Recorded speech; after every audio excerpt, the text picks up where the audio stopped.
एक स्त्री जो लिखती थी कविताएं, उसने एक एक कर याद किया सबको, यहाँ तक कि बरसों पहले छूट गए बचपन की पुरानियां कोठी, रंगों भरे खेल खिलौने और मित्रों, और बिना बात चौंकती शरारतों, द्वार पर रंभाती गाय और किशोरावस्था में पढ़ी गई किताबों को भी। वह स्त्री जो लिखती थी कविताएं।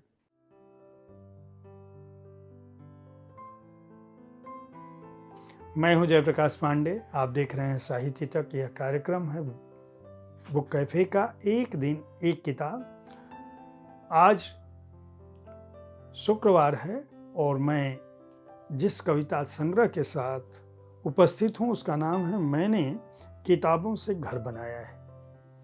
प्रकाश मनु का कविता संग्रह है। प्रकाश मनु अपनी तरह के अनोखे कवि हैं। जीवन मूल्यों पर, जीवन की गतिविधियों पर, अपने आसपास के लोगों पर लगातार कविताएं भी लिखते रहते हैं। बड़े लेखों और साक्षात्कारों के साथ साथ बड़े लोगों को, अपने गुरुजनों को मान देने का उनका एक अलग तरीका है। इस पुस्तक के आमुख में वो शुरू करते हैं कि तुम्हारी दुनिया में एक छोटा आदमी हूँ मैं, पर छोटे आदमी की भी एक दुनिया होती है। उस दुनिया में बड़े बड़े विकराल मगरों जैसे धन पशुओं का आना मना है। उस दुनिया में कलफदार घमंडी लोग सिर झुका कर आते हैं और चलती है ऐसी हवा कि सीधे साधे सरल लोगों के दिल की कली खिल जाती है। तो इस तरह की भावनाओं वाले रचनाकार हैं। आप जानते हैं कि कविता संग्रहों पे मैं अपनी राय नहीं देता हूँ, सीधे कविताएं पढ़ता हूँ ताकि आप जान सकें कि आपका प्रिय रचनाकार, आपका प्रिय कवि किस तरह की कविताओं के साथ अपने किस संग्रह विशेष में उपस्थित था। तो इस संग्रह मैंने किताबों से घर बनाया है के साथ मैं जो कविता है जिसके साथ पहली कविता मैं पढ़ रहा हूँ उसका एक कवि की दुनिया, जिसकी पंक्ति मैंने अभी सुनाई थी। तुम्हारी दुनिया में एक छोटा आदमी हूं मैं, पर छोटे आदमी की भी एक दुनिया होती है। एक दुनिया बसाई है मैंने, भले ही तुम्हारी दुनिया के भीतर एक दुनिया है मेरी जागती दिन रात। उस दुनिया में बड़े बड़े विकराल मगरों जैसे धन पशुओं का आना मना है। उस दुनिया में कलफदार घमंडी लोग सिर झुका कर आते हैं और चलती है ऐसी हवा कि सीधे साधे सरल लोगों के दिल की कली खिल जाती है। उस दुनिया में किसी तख्त नशी का राज नहीं चलता। उस दुनिया में कोई ऊपर, कोई नीचे, कोई अधीनस्थ नहीं। उस दुनिया में धाराओं, उपधाराओं वाली सरकारी कानून नहीं। वहां दिल की बातें और दिल से दिल के रास्ते और पगडंडियां हैं। इसलिए तुम्हारी दुनिया के थके हारे आजिज आ चुके लोग वहां सुकून पाते हैं। पीटे हुए लोग अक्सर हो जाते हैं ताकतवर, और ताकतवर लोग अक्सर बिना बात पर पीपर पात सरिस कांपते देखे गए हैं। उस दुनिया में चलती हैं बहसें, निरंतर बहसें, जो हजारों वर्ष पहले से लेकर हजारों वर्ष बाद तक के समय में आती जाती हैं। उस दुनिया में सभी को है अपनी बात जोर शोर और बुलंदी से कहने का हक, और एक बच्चा भी काट सकता है अपनी किलकारी से पढ़ पुरखों और जड़ विद्वानों की राय। उस दुनिया में नहीं कंक्रीट, न कोई ईंट पत्थर। उस दुनिया में नहीं कोई मजबूत सीमेंट मसाला। टीवी पर विज्ञापित फूल से भी हल्की है वह दुनिया, मगर फौलाद से भी सख्त। कला और साहित्य की दुनिया के ताकतवर बाहुबलियों और परम आचार्यों, मेरी वह सीधी सरल फूलों सी महकती दुनिया कमजोर है, मगर इतनी कमजोर भी नहीं कि तुम्हारे जैसे महाबलियों के घमंडी गुस्से, फुटकार और षड्यंत्र से तड़क जाए। कल तुमने अपने पैरों से रौदा था जो घोंसला नन्ही चिड़िया का, सुनो जरा सुनो कि आज फिर उसकी गुंजार सुनाई देती है, सुनाई देती रहेगी कल, परसों, युगांतर बाद भी।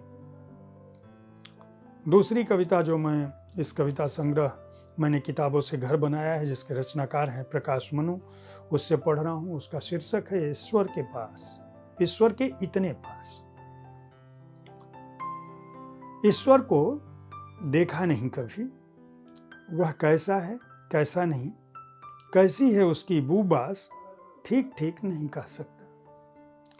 पर ठीक ठीक कह सकता हूं कि उस दिन मैं ईश्वर के पास था, एकदम पास, कि मैं जब तब हाथ बढ़ाकर उसे छू लेता था और वह मुझे अपनी नर्म हथेलियां बढ़ाकर लपेटता सा चलता था। और मेरे बचपन का दोस्त अनिल उदित, जो उस दिन बाकायदा मंच पर महागुरु की भूमिका में अवतरित हुआ, कभी प्रकट तो कभी गोपन, अपने असली रंग और तासीर में था, हाथों में हाथ दिए उसी ने पूरे जोशो खरोश से ईश्वर से मिलवाया था पास, इतने पास। यूं मैं, ईश्वर और अनिल उदित, हम तीनों चप्पल फटकाऊ दोस्त, तीनों लगोटिया यारों की तरह पूरे दिन नापते रहते थे शहर की सड़कें। शहर की प्राचीन गलियों में पुराने शहर की बास को युधिष्ठिर कालीन कुत्ते की तरह सूंघते मटर गश्ती कर रहे थे तीन औलिया, तीन सुकरात।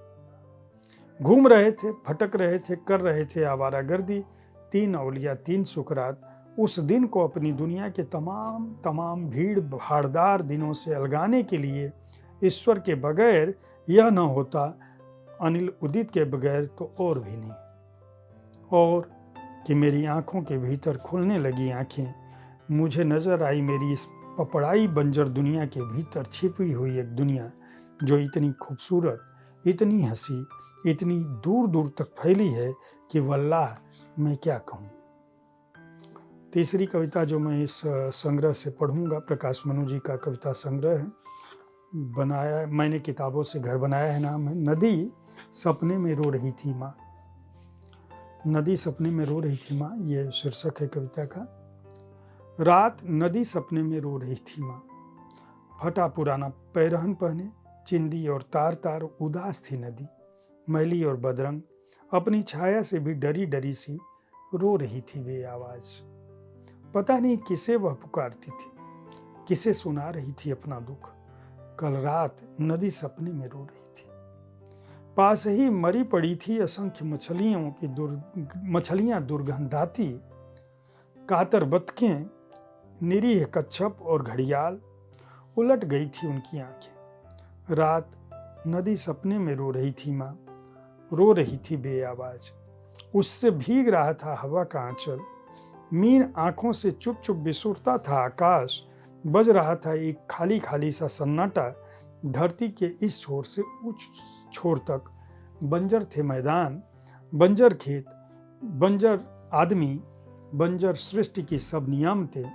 रात नदी सपने में रो रही थी माँ। और आखिरी कविता, हर संग्रह से मैं 4 कविताएं सुनाता हूँ। प्रकाश मनु जी के संग्रह में सारी लंबी कविताएं हैं, बड़ी बड़ी कविताएं हैं। चौथी कविता है हाँ हाँ उठाओ पत्थर। हाँ हाँ उठाओ पत्थर दोनों हाथों में और मारो, और कि यही तुम्हें माफिक आता है, कि अभी तो उसका कद ऊंचा है, बहुत ऊंचा, कि अभी तो है वहीं छाया वहीं हरियाली, चेहरे पर लुनाई जो कड़े संघर्षों से गुजर कर उसने पाई है।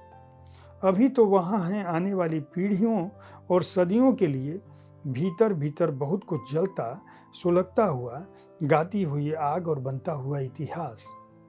वह जो एक पेड़ था छतनार, अब है हिल मिलकर बढ़ता हुआ परिवार।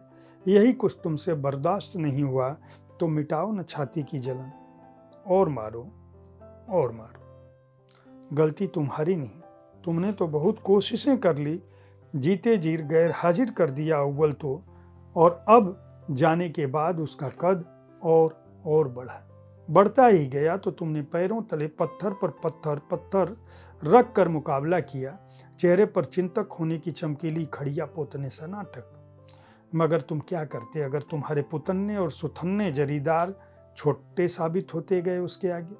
अगर तुम्हारे चेहरों पर पोती गई उधार की आभा उसकी बांक हंसी के आगे खुद ब खुद स्याह पड़ी, मुरझा गई, तो तुम क्या करते भला? तुम क्या करते अगर जितना जितना तुमने नापा, जिस फीते से तुमने नापा, उससे तुम और छोटे साबित हुए?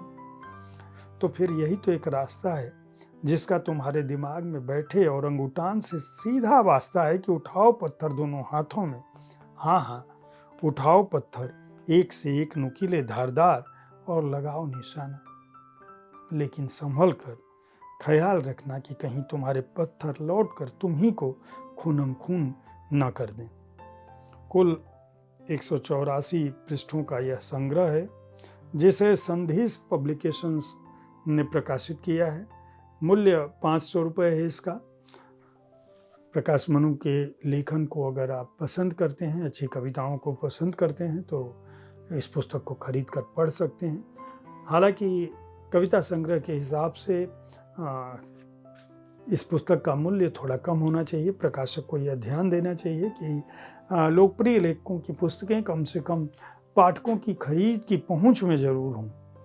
उम्मीद है साहित्य तक का कविताओं पर आधारित यह कार्यक्रम आपको पसंद आया होगा। अगर आप कविताओं के बारे में राय जानना चाहते हैं, कविता संग्रहों के बारे में जानना चाहते हैं, तो हर शुक्रवार को इस कार्यक्रम को अवश्य देखें।